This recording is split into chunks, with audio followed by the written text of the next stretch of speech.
Passengers of flight A21K, this is your captain speaking. It is advised that you sit down, fasten your seatbelts as we embark on a new journey to temperate deciduous forests and tropical rainforests.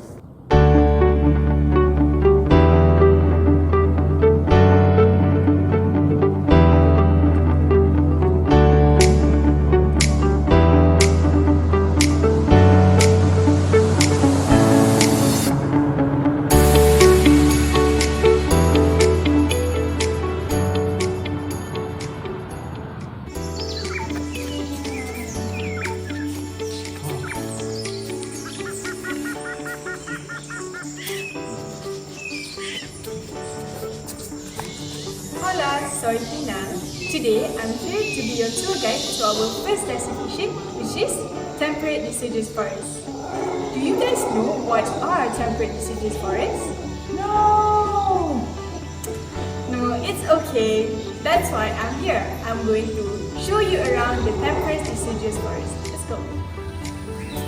Tropical forest biome is one of the world's major habitats. Temperate forests are characterized as regions with high levels of precipitation, humidity, and a variety of deciduous trees. Can you show me which are the deciduous trees?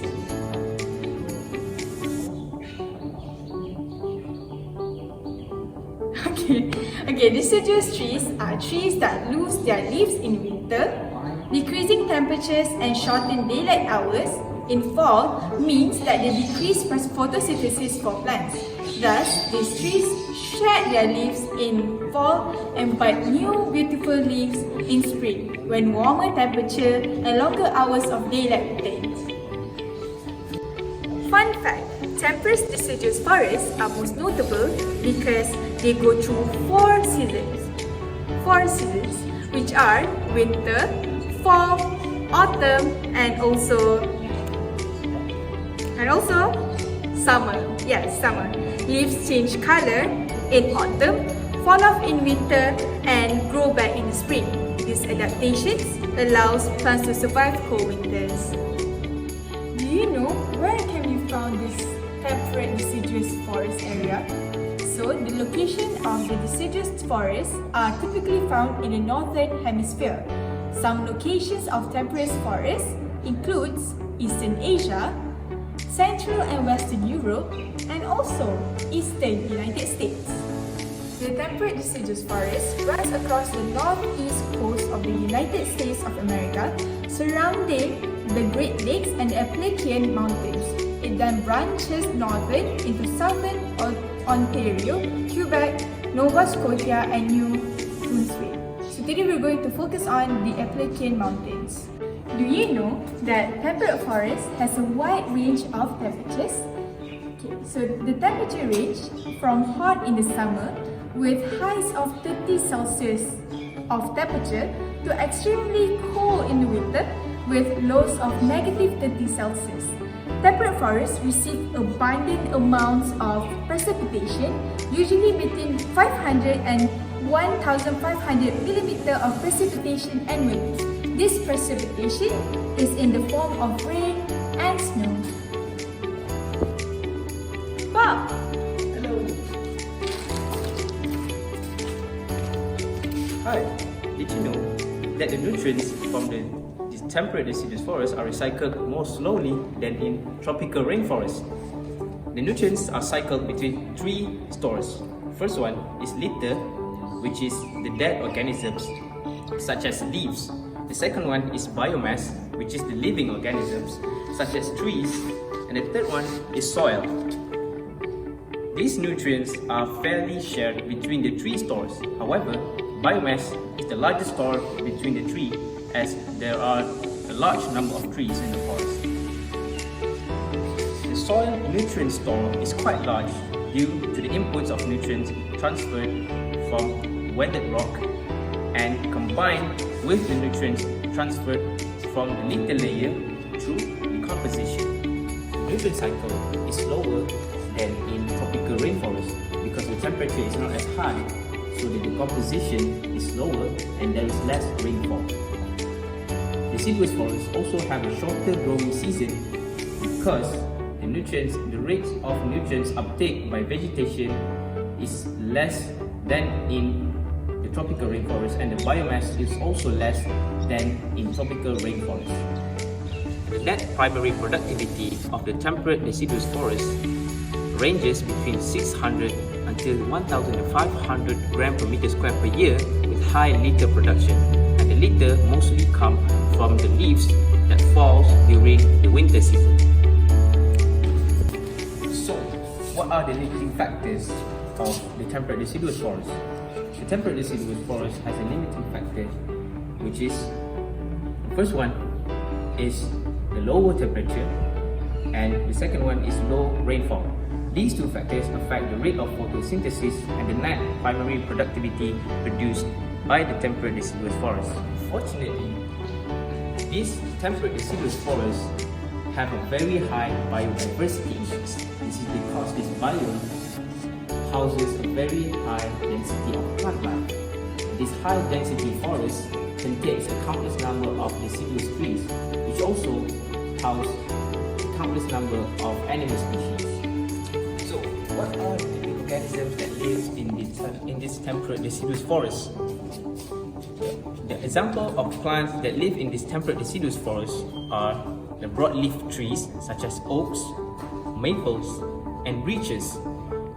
And we also have shrubs and some perennial herbs such as ginseng, bloodroot, golden seal, and mushrooms. And lastly, mosses. And for the animals that live in this temperate deciduous forest are, for example, Asian black bear, red wolf, red-crowned cane, eastern chipmunk, and bobcat. Emil! Where are you? I am here. Oh, Hello. So, now, let's talk vegetation structure. Due to the abundant rainfall and thick soil humus, temperate forests are able to support a wide variety of plant life and vegetation. This vegetation exists in several layers, ranging from lichens and mosses on the ground layer to large tree species like oak and hickory that stretch high above the forest floor. Other examples of temperate forest vegetation include at the forest canopy tier, maple trees, walnut trees, and birch trees. At the small tree tier, dogwoods, redbuds, and shadbush. At the shrub tier, azaleas, mountain laurel, and huckleberries. At the herb tier, blue-head lily, Indian cucumber, and wild sarsaparilla. And at the floor tier, lichens and mosses. Mosses are non-vascular plants that play an important ecological role in the biomes they inhabit. These small, dense plants often resemble green carpets of vegetation. They thrive in moist areas and help to prevent soil erosion, and also serve as a source of insulation during colder months. Unlike mosses, lichens are not plants. They are the result of a symbiotic relationship between algae and cyanobacteria and fungi. Lichens are important decomposers in this environment littered with decaying plant material. Lichens help to recycle plant leaves, thus generating the fertile soil in this biome. Hi Emil, Oh, hi Tina. do you know what are the problems faced by the temperate deciduous forest? Yeah, certainly. If you think about the natural ecosystem in this biome, you could guess that there are three common natural disasters in the temperate forests. They include tornadoes, hurricanes, and floods. The result of these natural disasters are usually because of fallen trees, wetland, and a very scattered displacement of the biome. Next, do you know what are some threats faced by the temperate forest? Yeah, absolutely. Do you guys know? Unsustainable forestry targeting the largest trees, road construction, and other development-related activities are the biggest threat to our temperate rainforests. Industrial-scale logging of old growth forests destroy this rare biome and habitat, which then would take centuries to recover. So as humans, how do we impact the temperate deciduous forest? Humans may impact this biome in the activity of logging, conversion of the land into agricultural industries, deforestation for housing development, forest fires, and farming. These activities impact the deciduous forest, and if people continue to do this logging and deforestation, eventually these trees may become endangered. I see. Thank you, Emil, for the info. Thank you. Now, let's visit our friends at the tropical rainforest. Hello, now we're going to discover what the world of tropical seasonal forest. Let's go, Hansi. Let's go.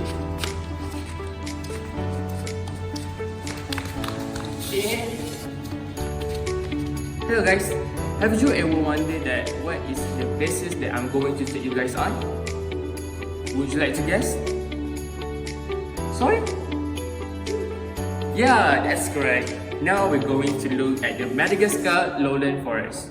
What is Madagascar lowland forest? Madagascar lowland forest is one of the tropical seasonal forests that stay in the Madagascar island.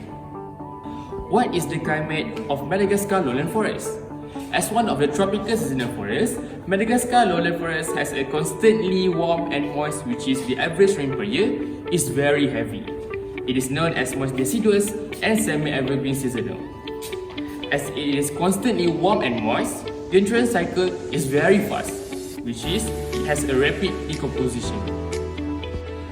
As a tropical forest with a limited season, Madagascar lowland forest has a high biodiversity and the primary productivity of any terrestrial biomes, which is the range of 2 to 3 kg per meter squared per year. What are the limiting factors of Madagascar lowland forest? As it is one of the tropical seasonal forests, sun, tall trees are the limitation of this forest, which is tall trees will create a canopy which limit the amount of sunlight that can penetrate into the forest. Plants that can tolerate this type of shade will grow here. Kita di dalam rumah masa tu tengah tengok TV, menonton TV. Kedengaran bunyi kambing yang luar biasa. Tak seperti selalu macam bunyi tersepit ke, macam meminta tolong. Okay, moving on to biodiversity. Madagascar. Due to its isolation from the rest of the world, it has tremendous biodiversity and high rates of endemic species.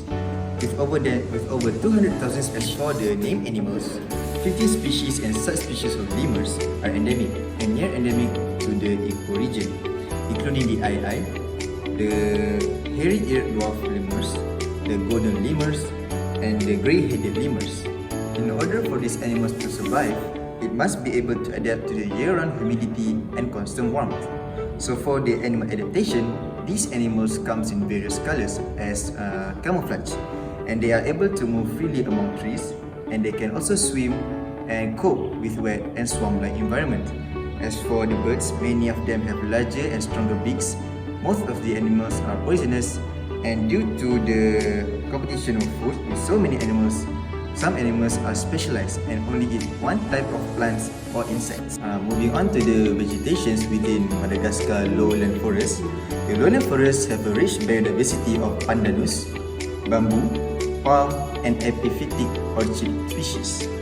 As for the plant adaptations, the bark on the trees are usually thin, and the leaves on most of the plants has what is called drip tips, and the trees have long, very straight trunks and do not branch out until they reach the canopy.